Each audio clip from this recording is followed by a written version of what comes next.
Magandang araw Pilipinas, narito na ang pinakabagong ulat sa lagay ng panahon ngayong araw, December 13, 2025, Saturday. Habang tumatagal, mas lumilinaw ang datos ng posibleng development ng isang weather disturbance na manggagaling sa timog silangan ng bahagi ng bansa. Alamin natin ng pinakabagong impormasyon tungkol dito. At bago ang lahat, huwag kalimutang mag-subscribe dito sa channel para sa pinakabagong ulat panahon. Sa kasalukuyan, aktibo pa rin ang shear line sa silangang bahagi ng Southern Luzon at Visayas, habang patuloy na umiihip ang northeast monsoon sa northern at central Luzon. Kaya sa Bicol Region, Eastern Visayas, Laguna, Quezon, Marinduque at Romblon asahan ang maulap na kalangitan na may scattered rains at mga isolated thunderstorms dahil sa shear line. Ang mga pag-ulan ay maaaring tumama ng sunod-sunod sa maghapon at gabi, lalo na kapag sumabay ang pagbuo ng mga rain band sa kahabaan ng silangan. May tsansa ng flash floods at pagguho ng lupa kung magtatagal ang buhos sa bulubunduking barangay at sa mga mabababang ilog. Sa Cagayan Valley at Aurora, posibleng makakaranas ng maulap na kalangitan na may light rains dahil sa northeast monsoon. Bagamat light hanggang moderate lang ang bagsak ng ulan, maaaring tumagal ito sa buong araw at magdulot ng madulas na kalsada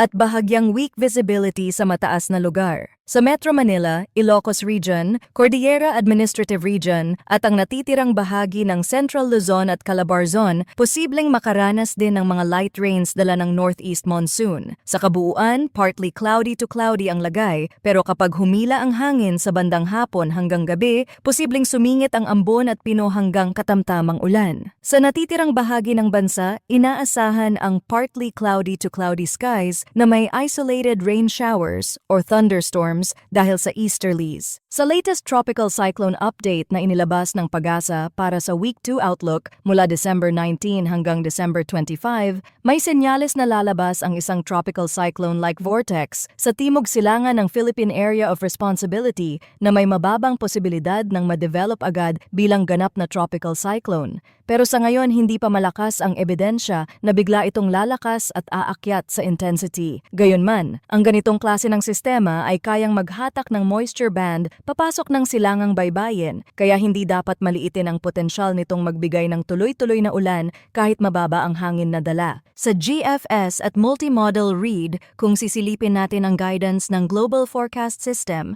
mas lumilinaw ang timing sa bandang December 18. Nakikita ang paglitaw ng low-pressure area sa malayong silangan na dahan-dahang kikilos pa hilagang kanluran. Sa kasalukuyang datos, hindi ito inaasahang diretsong tatawid sa kalupaan, ngunit maaari nitong hagipin o lapitan ang Eastern Visayas o Bicol Region habang umiikot ang outer rain bands. Sa DeepMind Ensemble View na mas maaasahan para sa long-range pattern recognition, makikita ang hanay ng mga member track na kumikilos mula timog silangan pa hilagang kanluran. May ilan na dumidikit sa Northern Mindanao at Eastern Visayas Corridor at mayroon ding grupo na humihila paakyat sa Bicol Channel. Ang common thread sa karamihan ng miyembro ay hindi robust ang wind core, samantalang malinaw ang paghatak ng ulan sa silangang baybayin. Dahil malayo pa ang petsa, inaasahan ang araw-araw na pag-adjust ng landfall risk. Pero sa ngayon, mas nangingibabaw ang senaryong lalapit, magpapaulan at saka kikilos pa hilaga imbes na malalim na tatawid sa lupa. Patuloy natin itong bantayan at maraming salamat sa inyong panonood. Mag-ingat po tayong lahat.